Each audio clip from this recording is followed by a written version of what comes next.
we are looking at common causes of road traffic crashes.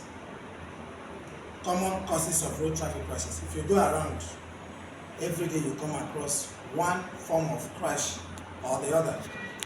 We want to look at the reasons behind this, how this can be prevented, and how you can be safe while driving on the road. While driving, the most important thing is safety. Safety is paramount. Whatever you do on the road to be safe is necessary.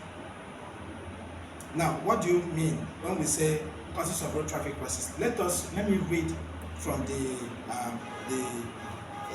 teaching manual. It says, road crashes have resulted in more waste of lives and properties than major communicable diseases and sundry ailments put together. Researches conducted on road traffic crashes, which is called the RTCs, have shown that there are three major contributing factors to these crashes.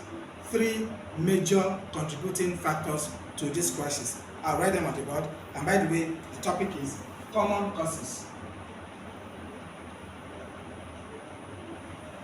of road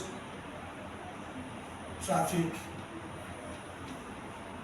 crashes.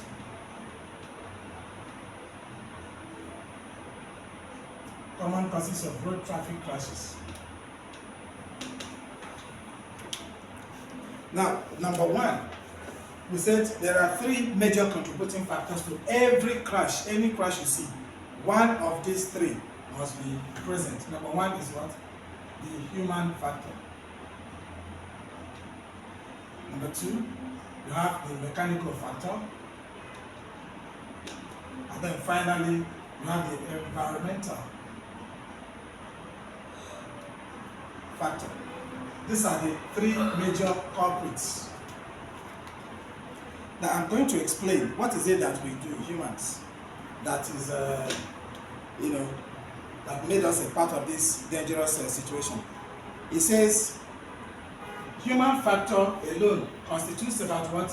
85% of road traffic crashes you find everywhere.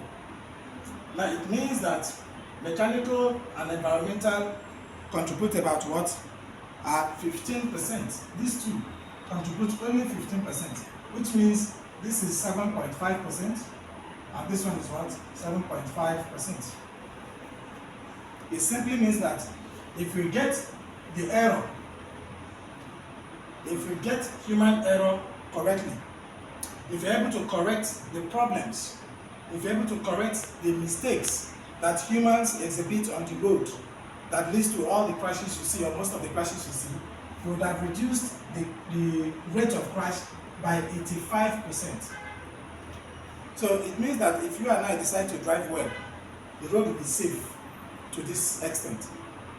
So what is it that we do that is making this problem this large? Number one, overconfidence is a major problem.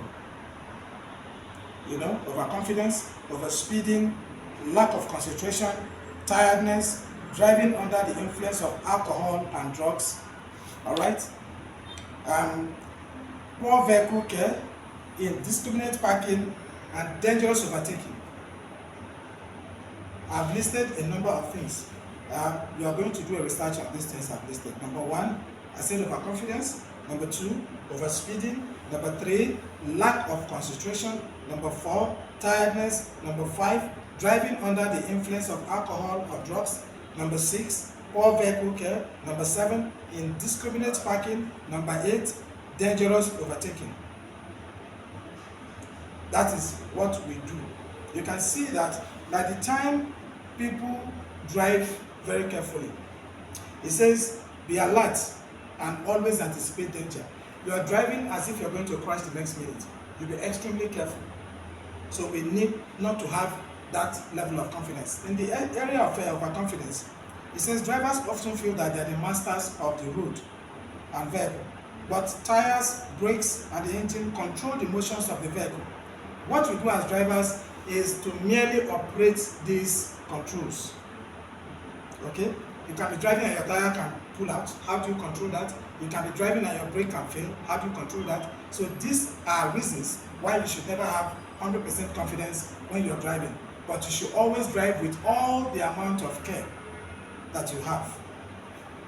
Overspeeding is a major issue. Most of the fatalities you find on the road, when I mean fatalities, when there's a crash and people die, is mostly as a result of overspeeding. So overspeeding is a major problem. Lack of concentration. People drive without concentrating on the road. You know, it's a drivers often engage in things that distract their attention while driving. Such things include intense discussion with passenger or your friend or somebody. A passenger is anybody you're carrying in the car that is not driving. Whoever is in the car and is not driving is the passenger. Answering phone calls, making, eating, changing radio stations, Cool FM, Hot FM, so on and so forth. Texting, disc cassette changing, if that still exists. Lack of concentration is a very dangerous thing, as it takes only a moment for a crash to occur. Crash does not need all the time in the world. By the time you bend down your head, checking out for something or sending a text message, before you return the head up, you're already off the road. And that is why when you're driving, you do not have to do any other thing but drive. Okay, so this is the aspect of human error that we will be looking at.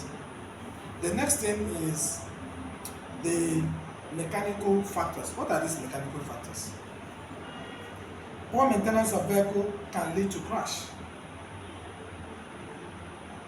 because your engine can stop while you are in motion. So what are some of these faults we are looking at? Malfunctioning of engine, poor steering mechanism, tire can burst, brake can fail, wipers can fail while it is raining, excess fumes, smoke from some of these trucks and trailers, leading to temporary blindness, faulty electrical gadgets, faulty security gadgets, defective lighting system. Your trafficators are not working well. You trafficate right, it's showing left. If you trafficate left, it's showing right. Okay? Faulty wheel balancing and alignment. Your vehicle is not properly balanced. Defective horn. In Nigeria, we still use horn while driving. So your horn must be functioning well. And you use the horn where you are supposed to use them. Absence of rear mirror. People drive without mirrors, inner mirror or side mirror. You find a lot of cars with broken side mirrors. Leaking of fuel that may lead to fire outbreak. I've seen people driving with leaking tank. They are driving, fuel is dropping from underneath the car. That means the tank, the fuel tank is what leaking. And you think once they get to anything that has a high temperature, boom, fire goes out. Lack of reflective triangle. People don't have reflective triangles, so when there's a need to warn other road users, there's nothing to do that with. Loose wheel nuts, electrical faults, inconsistency in vehicle load design. The vehicle is designed to carry 4 people. The driver, the passenger, and 3 people at the back. So that's about 5 persons. But you are carrying 12 people in that type of car. You are doing what? You are heavily overloading the car. It doesn't have to be humans. You put in so much load, so much item in the vehicle that it becomes overloaded. It can be a problem and can lead to crash. Now, under the environmental factor, we have conditions that can also be dangerous under environmental factor, and this will lead. Some of them are potholes, sharp bends, uneven or undulating road surfaces. Okay. Slippery road surfaces, rain, fog, sun glare, okay, fallen tree, and then harmattan dust. The number goes anything within the natural environment that can lead to, a poor driving situation can be, categorized as a environmental factor. So these are some of the things we have listed as the issues we have on the road. So this is the end of this particular topic. By the time you play, you see I've listed a lot of them. I will expect that you go through the video time and time again, so you can get some of these explanations. And if you have issues, if you have questions, you can also send a message to us. Thank you very much.